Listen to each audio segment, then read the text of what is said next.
کیا آپ نے کبھی سوچا ہے کہ دنیا ایک ایسے موڑ پر آ چکی ہے جہاں ہر دن قیامت کی کسی چھوٹی جھلک جیسا لگتا ہے؟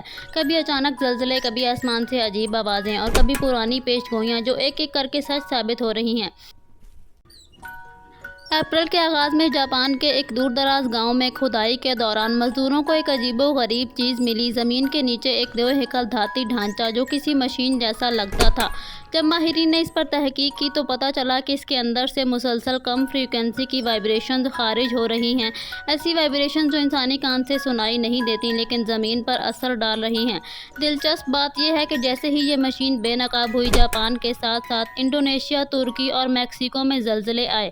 کیا یہ مشین قدرتی ہے یا کسی قدیم تہذیب کی باقیات یا کسی اور دنیا سے آئی ہوئی چیز؟ اب جاپان کی حکومت نے اس مقام کو کلاسیفائیڈ ریسرچ زون قرار دے دیا ہے۔ وہاں نہ میڈیا جا سکتا ہے، نہ عام لوگ۔ ماہرین کو بھی NDA سائن کروائے جا رہے ہیں۔ کچھ لیکس کے مطابق اس مشین کے قریب سے غیر معمولی برقی مقناطیسی لہریں بھی ریکارڈ کی گئی ہیں جن سے انسان کے دماغ پر اثر ہوتا ہے، یادداشت متاثر ہوتی ہے، مزاج بدلتا ہے اور وقت کا احساس دھندلا پڑ جاتا ہے۔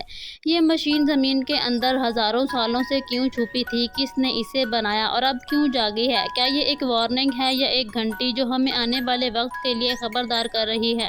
ادھر مشرق وسطیٰ میں حالات دن بدن بگڑتے جا رہے ہیں۔ رمضان کے آخری ایام میں مسجد اقصیٰ پر دھاوا بولا گیا جس سے پوری مسلم دنیا میں غصے کی لہر دوڑ گئی، لیکن اسی واقعے کے ساتھ ایک پرانی مشین گویا دوبارہ زندہ ہو گئی۔ ایک حدیث کے مطابق جب مسجد اقصیٰ کو نقصان پہنچے گا تو ایک بڑی جنگ کی بنیاد رکھی جائے گی جو دنیا کو بدل دے گی۔ اسی دوران کئی اسکالرز اور روحانی شخصیات نے یہ بھی کہا کہ اپریل اور مئی وہ مہینے ہیں جہاں سے وقت کا نیا دور شروع ہوگا۔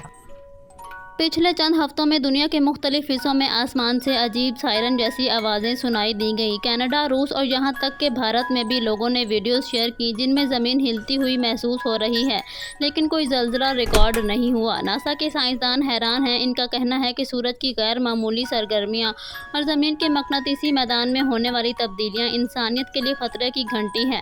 کیا یہ سب کچھ قدرتی ہے یا پھر کچھ ایسا ہو رہا ہے جو ہماری آنکھوں سے چھپا ہے؟ کیا آپ جانتے ہیں کہ مایا تہذیب اور مصری علم نجوم اپریل اور مئی کو ہمیشہ خاص تبدیلیوں کے مہینے مانتے تھے؟ مایا کیلنڈر کے مطابق ہر چند ہزار سال بعد ایک فلکیاتی رستہ بنتا ہے جب زمین، سورج اور کہکشاں مرکز ایک سیدھ میں آ جاتے ہیں، اور اس کا زیادہ تر وقت اپریل یا مئی میں آتا ہے۔ مایا کتاب کوڈیکس میں درج ہے جب سورج کی آنکھ نیچے دیکھے اور پانی آگ کی زبان بولے تو وہ مہینہ یاد رکھو، یعنی اپریل۔ مصری کتب میں بھی نئی بادشاہت کے دور کا آغاز مئی کے چاند کے ساتھ جوڑا گیا ہے۔ ہر چند صدیوں میں جب ستارہ 130 اپنے مدار سے ہٹے تو زمین پر نیا سلسلہ ابھرے گا۔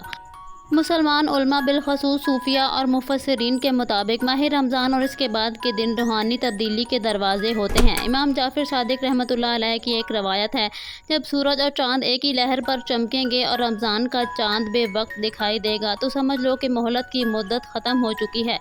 اس آیت میں کتاب مکاشفہ میں 7 ٹرمپٹس کا ذکر ہے جن میں سے ایک سپرنگ ٹائم یعنی بہار کے موسم میں بجے گا، جب زمین اور آسمان کے درمیان عجیب جھگڑے ہوں گے۔